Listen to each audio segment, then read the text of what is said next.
Quels sont les enjeux de la PropTech? Quelle est la situation du marché français du point de vue de l'accès au financement? Je vais commencer par quelques chiffres.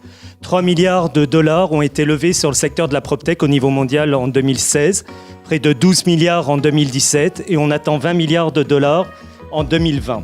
On s'est beaucoup posé la question, nous, de savoir si on devait investir dans les startups.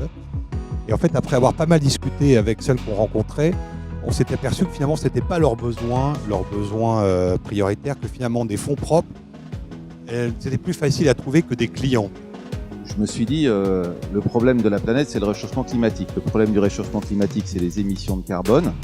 Et il y a un truc qui est absolument génial, c'est que en immobilier, vous savez tous, on a 1001 labels, quoi. Mais en fait, on mesure pas le carbone. Et c'est comme ça que l'idée de Woodeum, en fait, est née. Je pense qu'aujourd'hui, le modèle est assez simple. Comme on disait tout à l'heure, il y a les baux, les 369, etc. Il va y avoir un gros changement, je pense, à ce niveau-là, avec tout ce qui est coworking qui arrive. Parce que du coup, aujourd'hui, c'est simple. On dit que peut-être demain, de l'intelligence artificielle pourra gérer ça. Demain, si chaque locataire a un bail différent, avec des besoins différents, il va falloir gérer du coup de la donnée différente. Ce ne sera plus exactement les mêmes modèles de gestion. Il va falloir s'adapter. Simplement, vous avez tout à l'heure parlé beaucoup du logement. Et est-ce qu'on peut imaginer que finalement le logement devienne un nouvel espace de travail grâce à la PropTech finalement? Les bureaux de demain, ils vont pas ressembler à chez soi.